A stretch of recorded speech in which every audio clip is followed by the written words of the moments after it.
Hello and welcome to Pixel Theater, everyone, a podcast dedicated to film adaptations of video games. I, as always, am your host, Nick Noel, and I am joined by my co-host, Ron Stratton.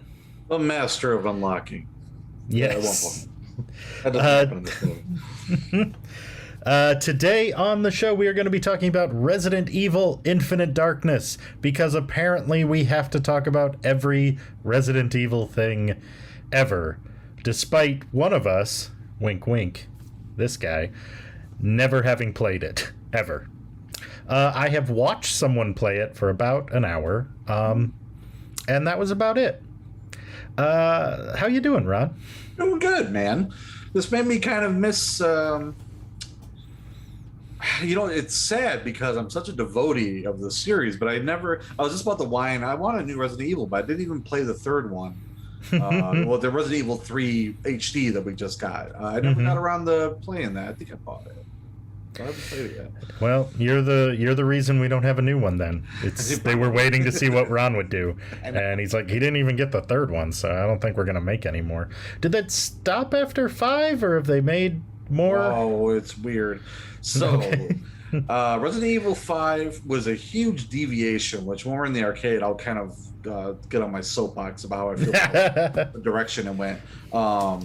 But they made a 6, and it's varied whether or not it's average. I thought it was a complete dumpster fire. It was very thematically... Again, we'll get into it in the arcade. But then we've kind of bounced around with weird little side split-off stories before someone was like, screw it, let's just start doing HD remakes of the good games. And it's ironic that they're talking about 4 being remastered next. I still think it holds up despite being, what was it, this 15-year anniversary now? I think it came out in 2005, so yeah. Oh, okay, 15, so we're 16. getting close to 20 years on that one. But yeah, the franchise, the series has just always been, ironically, the big franchise film series that we've trudged through on this show never really thematically lines up with any of the games. It's kind of just done its own thing. It's just Mia kicking dogs, but it's never really, despite having trace elements of the show. But again, I've always felt like Paul Anderson would watch somebody play it and go, that's cool, and he'd put it in the script without knowing the context of it.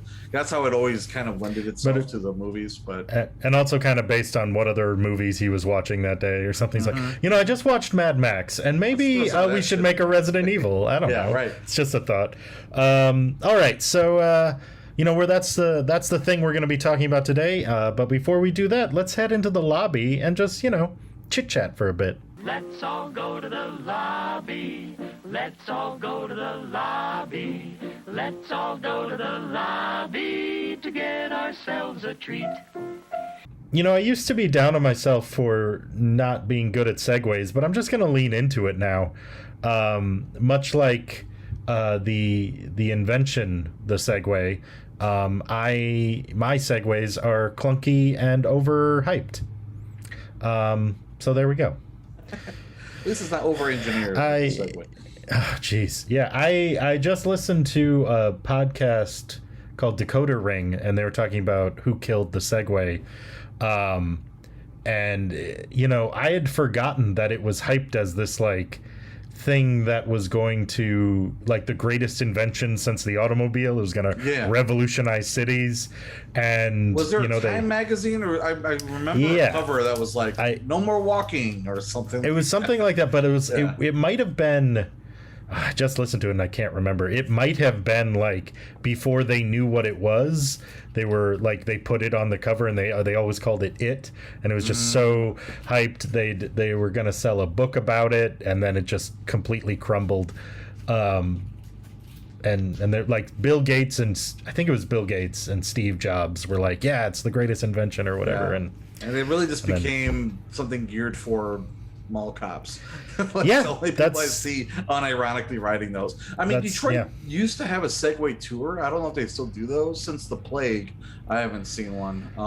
No, I think if they did, they probably switched over to those little scooters, right? Probably, that used to be around for a year, and then quickly were abandoned when it realized nobody would properly take care of them, and 2, nobody was going outside anymore. Oh, they still scattered the streets like some post-apocalyptic version of Mad Max. There's one right outside my building right now. Someone brought it here and just left it. Yeah. I do wonder, like, when they were putting it together, where they were like, people are just going to leave those around and we'll figure it out after that, or were they really like, despite everything we know about human history and nature, people will be nice and kind to our random pieces of technology, right? Yeah. I see a lot of broken ones, so that's not holding up. But ironically, though, they did have a pretty ingenious method of, I think they pay anyone to collect and charge them. Somebody was telling me this at like a bus stop, and I was like, "Oh, okay, neat." But it was like you could take one, fully charge it, and you leave it somewhere, or people come around in vans and get them. But you make a couple dollars per unit you charge or something. Mm-hmm. So that's kind of cool, I guess. Yeah, I think it was something like that, but it was like, I don't remember if you got actual money or if you just got credits like on the scooter. Scooter credits, yeah. Either way, not worth my time, but neat that they do it. Our producer called them modern tumbleweeds. Oh, that's good. It's just like scooters and old Zunes, like just circling our technological landscape. There was another thing I was reading about when the Zune came out. Oh, it was that same podcast, and they were talking about like random tattoos, and there was a guy who went all in on the Zune. Like, he got like 3 Zune-related tattoos, and he was like on the cover of Wired magazine or something. I never got a tattoo, but I had a Zune. I loved my crown Zune with my little Oli.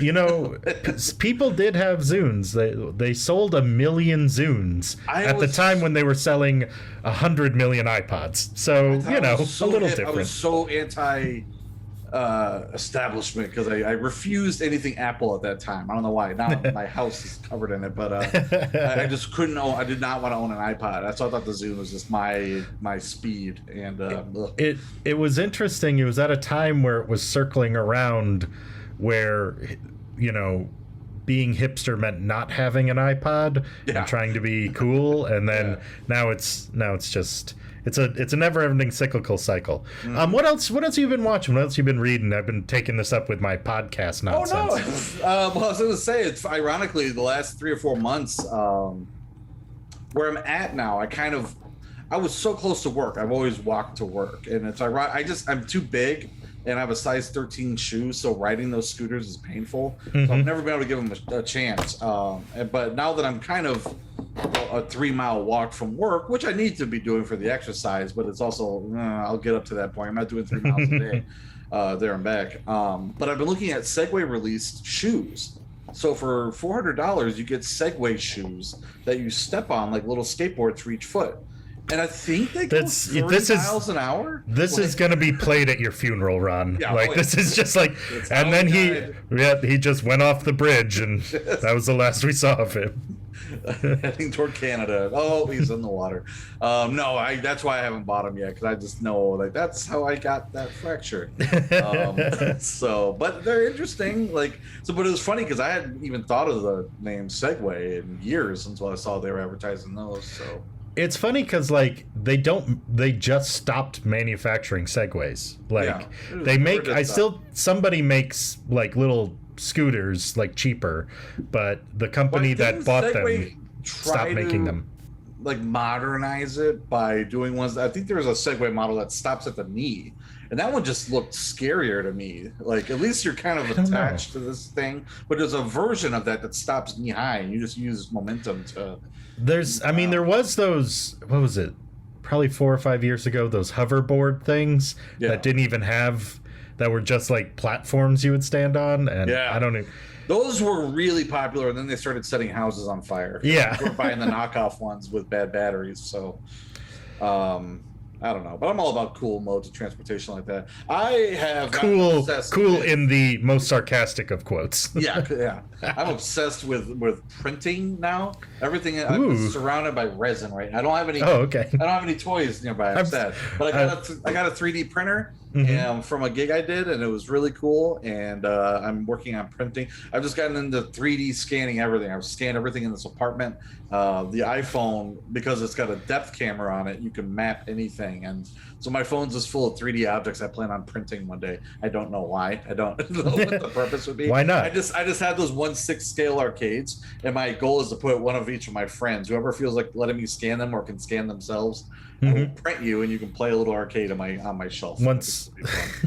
So once you have your 1/6 friends, you won't need your 6/6 friends, and then you'll just be able to spend all time. I never get to see anybody apartment. anyway. I thought it felt like the plague was over, and now we're back with the Delta variant, which just sounds like a horrible sci-fi channel movie.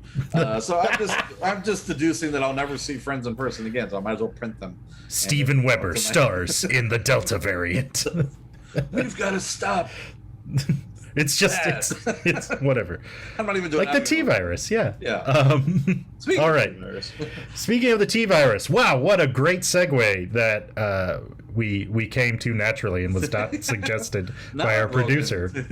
Let's head into the arcade. What do you say? Mm-hmm.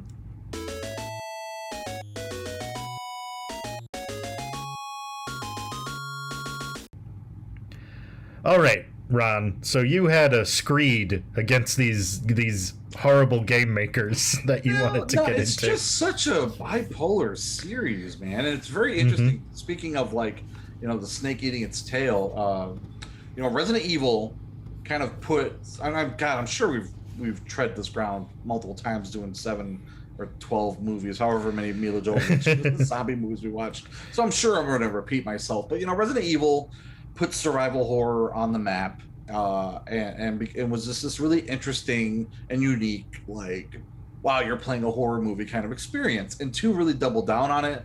2 is just, at one point, it was the best game I'd ever played. I just beat that backwards and forwards. I would look for glitches. I found glitches, little broken things in the game because I played it so much. I knew that game inside and out. I'd probably play with my eyes closed. And then it just kind of stagnated. They got kind of lost after 3 came out, and I enjoyed 3 because on a technical level it was better in every way than 2, but it was just this kind of short, simplified story that I was like, oh, this is fun, but it didn't hook me like 2 did. And then they just did weird little online attempts. The PlayStation 2 had this limited game where you couldn't connect with anybody, so it was just emoji. Fuck, we're not killing that thing, we're all dead. It was trying to communicate online. It was ahead of its time, but I thought it was really fun. They did 2 of those. And then other games came out, and it was kind of forgotten to the wait. I got more into Silent Hill after that came out. God, I love Silent Hill too. But then Resident Evil 4 got really revitalized, and it's inspired by what they were doing with well, actually, no, I'm sorry, because I think Gears of War came afterwards. Yeah, so Resident Evil 4 comes out, kind of revolutionizes this shoulder camera, therefore inspiring Gears of War. But then Resident Evil starts ripping off Gears of War. So Resident Evil 4 became more actiony, but it still had horror elements that you recognize, while at the same time revitalizing the franchise. And then it went apeshit. Resident Evil 5 was just, there's seriously a story sequence in that game where Chris has to punch a rock as hard as he can. Sounds fun. Yeah. Oh, it's not. What a. And it attempted to do some neat things with co-op online. That was kind of broken. The AI was kind of broken, but it was one of the least annoying AI characters, if I'm going to give it any credit. And then it's just been confused ever since. Resident Evil 2 is the first time that franchise has had a game so scary. I'll take that back. And I forgot the major deviation that they made was 7 and 8. Resident Evil 7 and 8 were a major return to trying to be scary and doing a lot of there's references in Village, which is the latest one, to some of the more inane things that have happened in the series. But I think 7 and 8 are doing a good job on grounding the series, but it's such a new direction. It's all first person. Resident Evil 7 in VR was absolutely mind-blowing. I can't imagine. I think we've talked about this, and I'll just go on record again.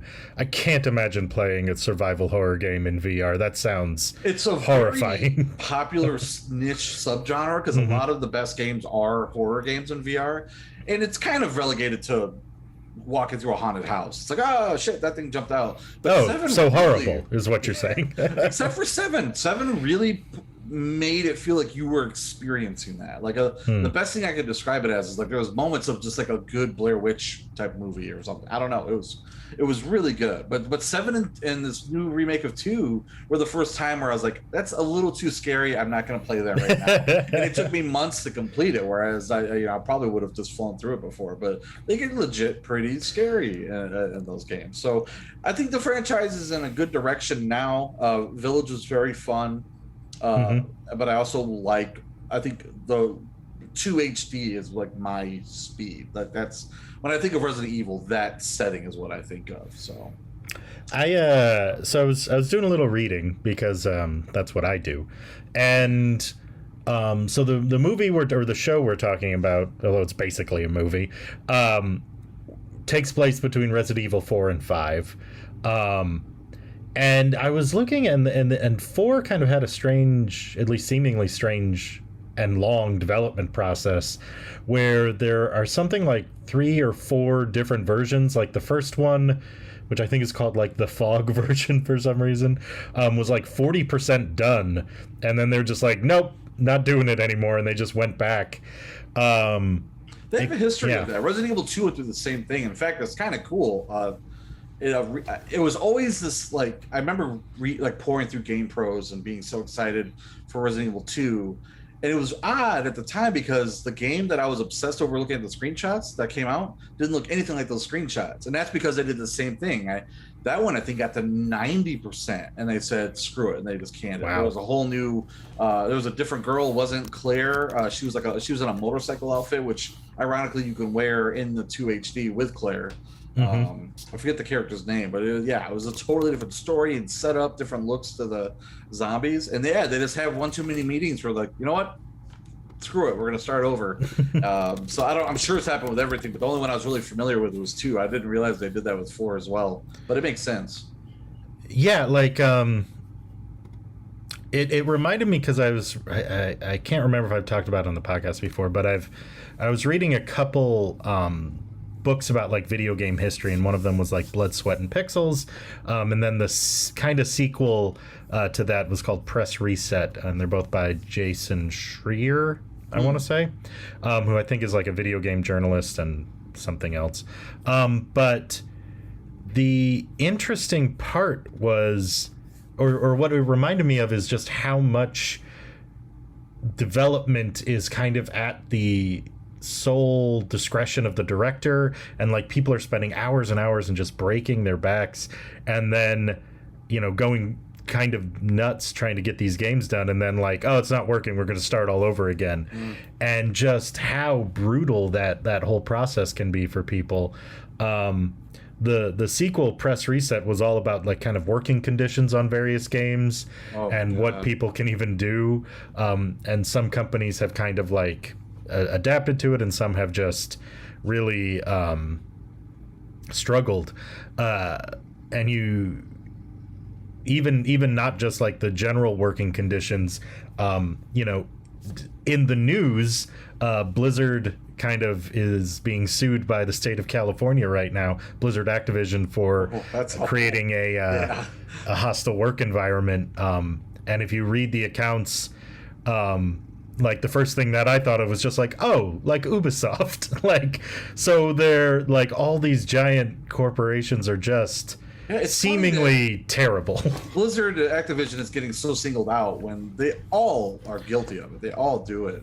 But it was kind of awkward because the president who stepped down today, not to date this podcast too much, but he put out this thing about how mortified he was at the culture, and then they put out that video of that young woman like 10 years ago. Did you see this story? No, I haven't. She stood in line. She was a Warcraft super fan. She was really nervous and excited to meet these guys, and she just had this really innocent, sincere question, like, hey man, like, why do the female heroes in this game have to be in bikinis? And this guy and everyone there just kind of turned it into a boys club response to her, and they shut her down and embarrassed her in front of this crowd of like, oh, we'll look for a different swimsuit catalog for the next one or so. It was just really gross, and I thought that was really shitty for him to. I mean, but they were just part of that. It was just a culture in the game community, and it still is. So they're all guilty of it. I'm so against that. Like, yes, I love my big epic Red Dead Redemption like AAA games, but something has to be done if those are the working conditions people have to go through. The 70, 80 hours of overtime, the discrimination against female employees. You just have these 300, 400 plus sweatshops working on these games. Like, my favorite game I'm playing right now, I was going to go into it, but I got sidetracked by Segway shoes, it's called The Ascent, and it just came on the Xbox, and it's wonderful. It's like a next-gen style top-down game. It's a beautiful combination of Diablo, but with the gameplay of Smash TV. It's like a twin-stick shooter with cover, and only 12 people worked on it. And they all worked remotely. They all worked from home. They were doing this just because that was their style, and the pandemic made it a necessity. But it looks just as good, if not better, than some of these huge mega $60 ultra games. And nobody was overworked. There was no crunch. They just got the game done, and they did a great job on it. And I want to see, because there's so many tools available now, I want to see more games of smaller scale, niche, artist-focused studios release games. I think that's cool. I do wonder, like, I was reading it, and like how similar some of the working conditions in video games are kind of similar to film. You can see like the analogous aspects of it, except that there's the book was kind of ambivalent about unions, but in the film industry there are just so many unions, and like everybody's in some kind of union, if not three, and so you get a lot more respect for like working conditions because of that. And still, like, people violate them, and if you work for Steven Soderbergh, he's gonna drive you crazy, or Stanley Kubrick's gonna drive you nuts. And whenever I hear that about a director, I instantly lose respect for them, where it's just like, come on, man, like, you didn't need to do 100 takes just to break them. That's insane.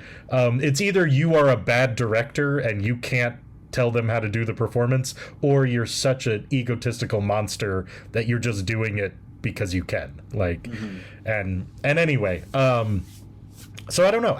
It would be interesting to see a larger unionization movement in video games, and see if that helps, even though there is a lot of resistance in it within that community. Ultimately, I think if creative directors were better at planning their mission, their vision, and curtailing what they want to do when it becomes too big or too difficult, sometimes you just got to kill your darlings, and just like shrink your scope. Don't like, I don't know. I know the industry's run like films, and like you got to meet November holiday 2022, but like, just wait till get the game done, and like it'll sell more if it's better quality and polished and not so buggy. Like the days of like having a alpha beta like gold print of a game are over. Like, we're beta testing for these game companies. It's just like, hey, when I press jump, the game turns off and spits out the disc. Oh yeah, we knew that would happen, thanks. And we're fixing these problems for them, and it's happening more and more. It's just, and it's in an era when the game never has to really be finished. It's insane to not just like shrink it down. It's just like, okay, how about we'll release it now, and there'll only be it'll only be involve one country, and then we'll expand it to the 6 other countries we want to include in the game, for next year or something. Like, people, you can either add a DLC or something like that. It's just I don't know. I feel like sometimes they are tied to that, like, we have to get it finished and done, and this is the final thing because we're shipping the cartridges. And it's just like, there's no cartridges anymore, man. You can infinitely add to the game. It's fine. I mean, I enjoyed some of the benefits, like playing the PS5. There's not a lot of PS5 specific content, but it's kind of nice. Dale come around where I'll turn on the game, and it'll say, oh, we've updated your copy of Shadow of the Tomb Raider. Now it's 4K with ray tracing and blah blah blah. And it's like, oh, that's cool. So it's neat that like you said, games are never finished. They'll just continue to get improved, which is kind of cool that's possible. But finish the game before you release it. Like, I don't want a glitchy, like, Cyberpunk 2077. Yeah, The the now infamous example. There's like we've updated Tomb Raider. Now all the security guards carry walkie-talkies instead of shotguns. Yeah. Oh God. Wait, what? Sure anyway, that is kind of the downside. Is you are more and more. I think eventually you're going to run into like somebody who has enough influence of like George Lucas or Steven Spielberg to be able to go back and just change their game. To make it hasn't really happened yet. More in line with their values. I wonder. I think it's that games there isn't as they're just not handled. It's not handled that way where there's like a soul. You don't get James Gunn's Superman game. You know, it's always this corporate entity. So there have to be board members involved for a decision like that. So I don't think that ever really. I mean, the closest is the Metal Gear Solid guy. Hideo Kojima, yeah, like he's I know there are other people who would know people's names, but I feel like at this point, like they're known in the industry, and if you're really involved in the culture, you know who they are. But besides Kojima, I don't know if anybody else has like broken through. And I don't even think like he barely has like only in that like he's the only auteur that you can think of, really. Although I've met people that recognize Miyamoto, like they may not necessarily know how they know him, but the man created Zelda, Mario, and every single Nintendo classic you can think of, and so that's kind of permeated the wall. But it would still be like, who are you? Like, what are you? I know you, but why are you wearing that Mario mushroom shirt? What did you do? All right, so let's wrap up this segment and head into our main segment, the feature presentation.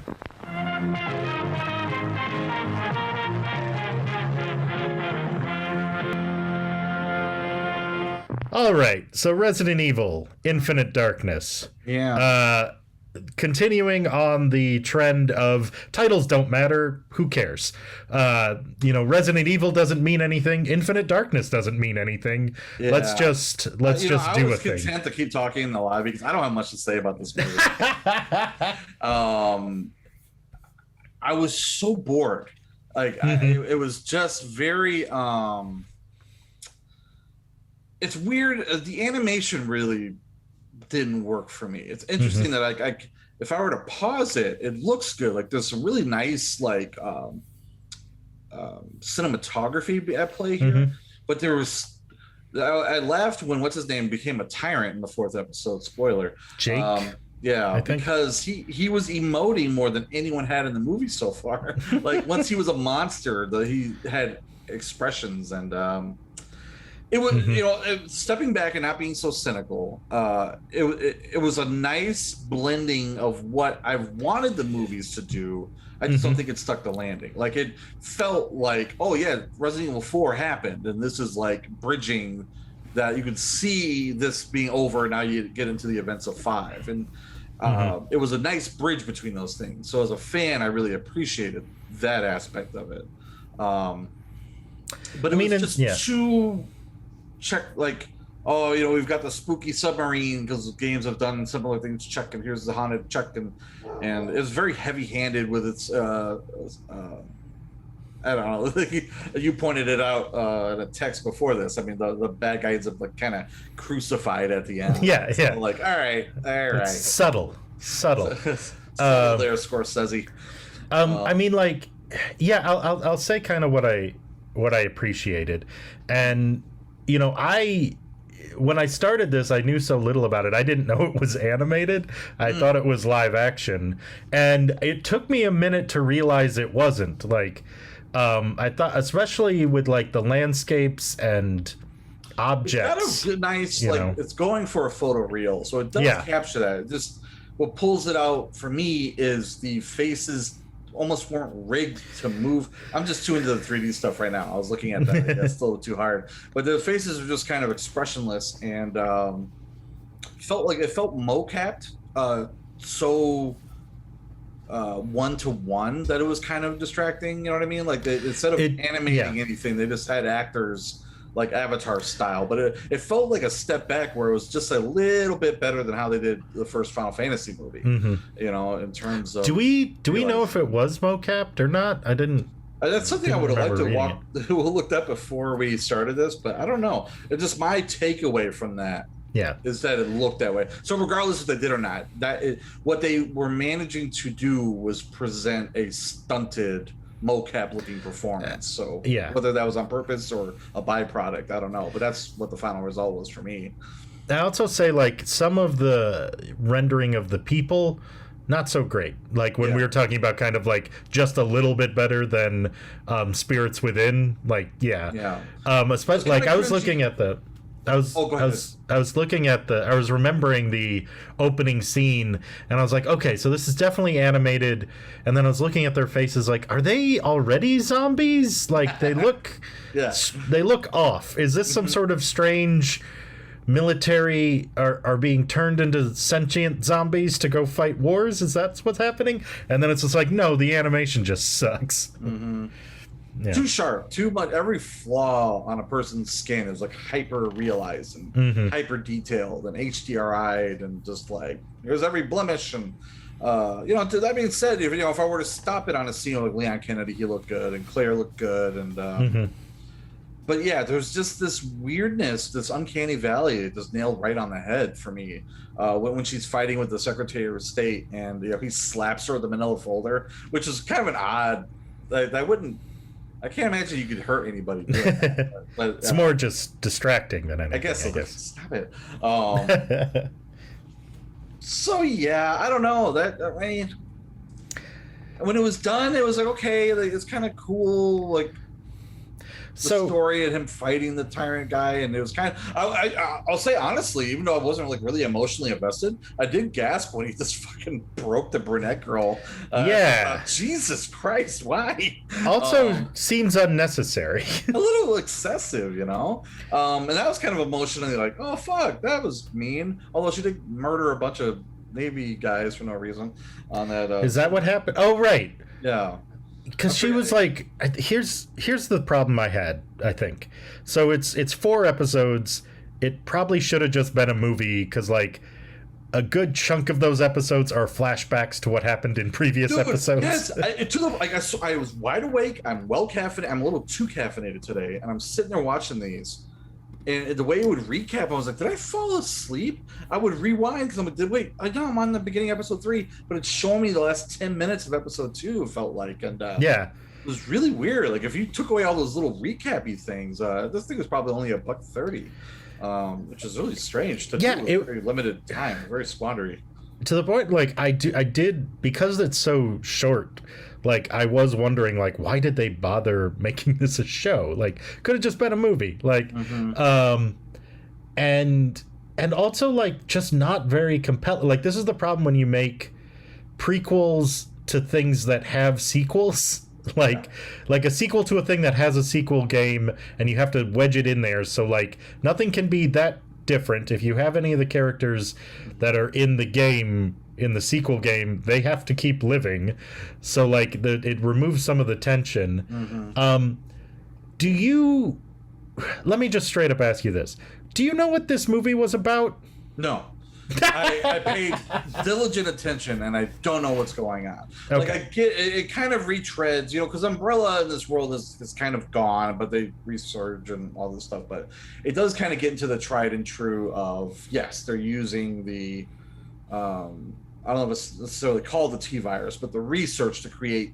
They've always wanted immortal soldiers that obeyed. Now, this was an interesting aspect of it to me because it was a neat idea to have super soldiers that are addicted to the cure that you've manufactured. So, like, if you don't give them that serum, they will turn. And like now, if that's how you've got somebody hooked, they'll do anything you want, which I thought was kind of nefarious and creepy. And I think Star Trek Deep Space Nine, the Jem'Hadar, might have a little something to say about about that Right. little plot line. I do, exactly. although the idea of them turning is interesting. Although, were they super soldiers then? Were they just regular soldiers that they were addicted to they're addicted to not being monsters? Yeah, that's the thing. They were infected, and that's where their thing is. But I think the final byproduct, like the guys in the tubes, were like, hey, these guys will live forever, do all this. They just will do what we want because we've got the serum they need to not turn, I guess. I think it's weird. Isn't it weird that wherever they store all their super soldiers also has like vats of deadly acid just conveniently around? Like, maybe you should have separate storage facilities, is all I'm saying. James Bond villain 101, though. Yeah, exactly. It's not a good idea. It's just like, as soon as you install a shark pit, you know you're going to die in that shark pit. I know. There's no way around it. You got to sign like 4 waivers to show you acknowledge that, but... Exactly. Like, before they install this, who do you get to install a shark pit anyway? Is it like separate contractors? Put a little graphic. So it's also funny, like, especially in Resident Evil, where they're talking about these super soldiers, and it's just like, yep, they're super strong, they're tough, they're huge, they're gonna rage. One downside, their heart is outside their body. Yep, like, it's just like, it's creepier. It's creepier. That's also, hey, I wonder where... Is that a vulnerable area? Is that the like... games, Is that maybe where, you know, the game designer would show that this is the target that you're supposed to hit? It kind of ruins the super soldier aspect. It'd be like, it's the Death Star, you know? It's just like, why did you design that exhaust port glowing red over there? Like, that's kind of weird. Why's it got a big hit me, like a hit here sign? Did you have to put the target right on that spot? It seems weird. Luke, you switched off your targeting. And I just like the idea of, like, it's like, well, we got to be fair. We got to show them, you know, where you would hit, or else it's not going to be fun for them. Right. Fun for the enemy? That was a weird rant I went on, I guess. No, it's fine. I was on board for it. There we go. That's great. I do also find it interesting when these games have, like, the United States government in it, and just like, yeah, that's how the government works. We just get random people hanging out and going on missions for everybody. I was thinking about that, because the end of this is Leon Kennedy, like, walking toward the White House, and I'm like, okay, yeah, that's kind of neat. And I was like, well, wait, so he was a rookie cop. His first day on the job, fights a city of zombies and escapes a nuke. ... President detail. I mean, I don't know. It's cool. Sure. But he saved the president's daughter, Ron, apparently. I know. I get that. On very tedious escort missions. So what would you rate this? And what would we use to rate it? I forgot we did that. Okay. Out of mutated zombie brothers, how many would you give it out of 10? Out of 10? God, you know, I was going to ask you and get in the whole debate of, like, how does this compare to the Paul W.S. Anderson series? I forgot, like, this is a good point. Like, if this had been a live action movie, like, just straight live action movie, I think it would have been the best Resident Evil movie ever made. Yeah, it's interesting. It's funny. Except for maybe 3. That's still pretty... Yeah. 3 is like almost a good movie. It's almost a movie. It's so disappointing. So close to being a movie. But I think like this one, like, at least has sort of a coherent plot. Coherent plot. I was gonna say, you know, look at how batshit crazy like a Japanese anime influenced film can get. I mean, look at Evan Children. You look at how batshit crazy like just a berserk guy who's in love with his wife can go with a budget in Hollywood.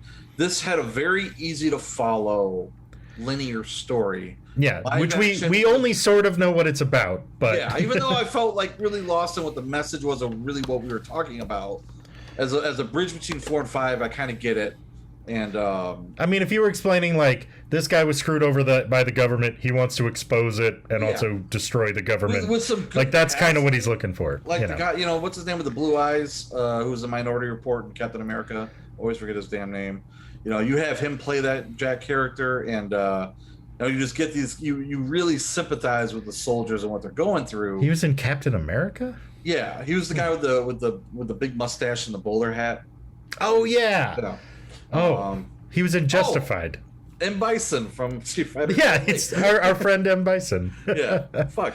Insert hit. All right, I'll do this and we'll say his name. Neil McDonough. Yeah, that guy. So, but with the competent cast, it would have been cool. But without that, judging the movie as it is alone, I gotta give it like a 4. And that's being really gracious, because I was really bored with it. And I don't know why. Like, I was kind of excited to watch it. Leon and Claire are my favorite characters in the series, so. Oh, really? I always find it strange that people know that there are different characters and that they are attached to them. I guess if you play the games, they seem like different people, but everybody just seems like the same person. Yeah, I get that. Every time I'm looking at it. Neil McDonough is his name. Thank you. Yeah, Old Blue Eyes, they call him. Blue Eyes. I'm pretty sure that's that, and he's the only one who's ever had that nickname. I'm pretty sure. I'm pretty sure. I am of Blue Eyes. I having brown. I'm like, look at that guy's. I've got one. So there you go. I am so torn because it's like it's not terrible. I don't want to like rate it like low, because like all the pieces are fine, it's just like when you put them together, it's really just that it's like clearly something that is made for Resident Evil fans.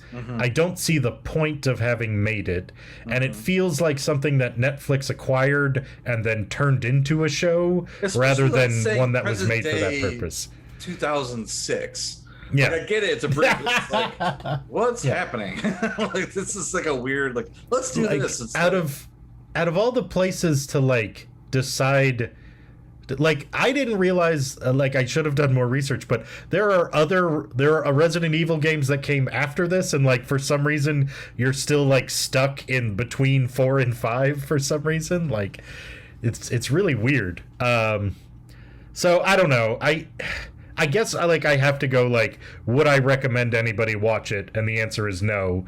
So I guess, like 3. I'm going to have to say 3 Zombie Brothers. I almost went with 3. 4 just because I'm a diehard fan. Yes, but well, that's nice. Yeah. Okay, so that's going to wrap this up, buddy. So we're going to end our Resident Evil Infinite Darkness discussion. We want to thank everybody for listening. If you enjoy the show, you can check us out on Facebook and Twitter. Download it, do all the stuff that people do with podcasts, and we'll see you back here next time. Bye, everybody.